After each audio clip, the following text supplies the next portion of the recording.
Hi, I'm Ched Valencia and I'm a singer-songwriter, an artist from ABS-CBN DNA Music. Ko duman sa sentro, naisip kong magtambay muna sa patio. Tuloy lang. Kumbaga, sugal ang music eh. So, kailangan mong sumugal para manalo. Yun. Magayunon ang mata. First, there's no stages. Kumbaga, walang platform or connections. Isa sa struggle is makahanap ng tugtugan, mga nag-i-invite. So, walang ganun nung una. Swerte lang kasi because of one of my songs, nagkaroon ng parang name sa local scene. Kaya kumbaga, na-invite na rin sa iba-ibang concerts and all. Yun. Daita ka, papabayaan sa Ito depende yan. Kasi as a songwriter, ang puso mong perming depende sa nararamdaman kung anong gusto mong isulat. Kapag masaya ka, then you write love song. Kapag malungkot ka, mga pang-broken. Pero kalimitan sa mga nasusulat ko, kung napapakinggan nyo, palagi siyang may plot twist sa dulo. Parang, it's like a love song pero hindi nagkakatuluyan. And then, pero siguro, following the character na binigay sa akin ngayon, more on sad boy. Gusto ko lang sabihin sa imo na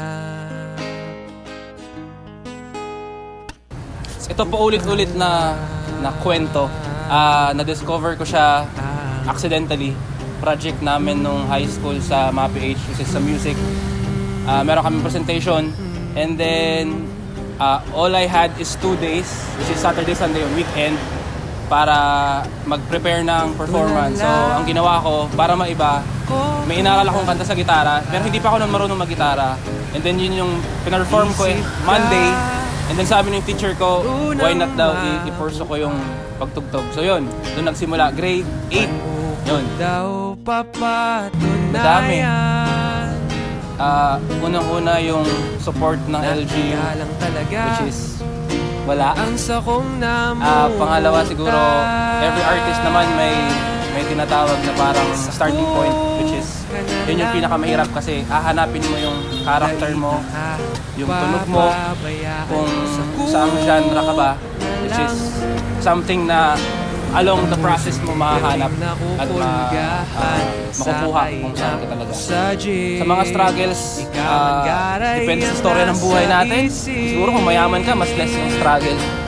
Pero as siguro from a middle class family, isa sa struggle, kulang sa gamit for recording. Nag-umpisa ako nanghihiram ng gitara, which is kalimitan sa mga nag-umpisa, ganoon din. Recordings noon, ano lang, nakikirecord ako sa mga kaibigan. So yun.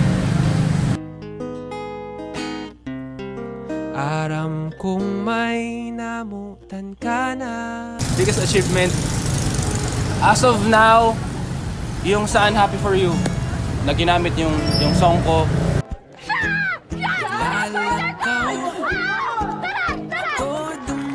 Sa sentro, Akyat na kayo dito sa stage! isip kong magtambay muna sa patio.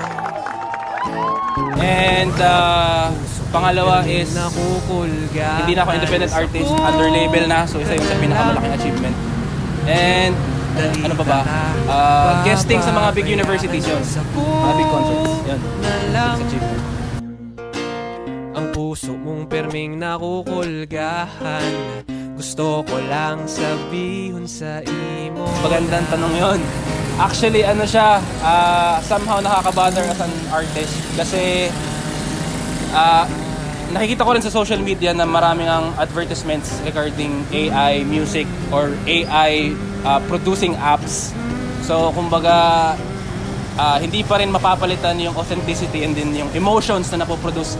Kapag songwriter ka, yung main fuel nun is emotions. So, ang AI walang ganon. Yun. Sako ka na lang,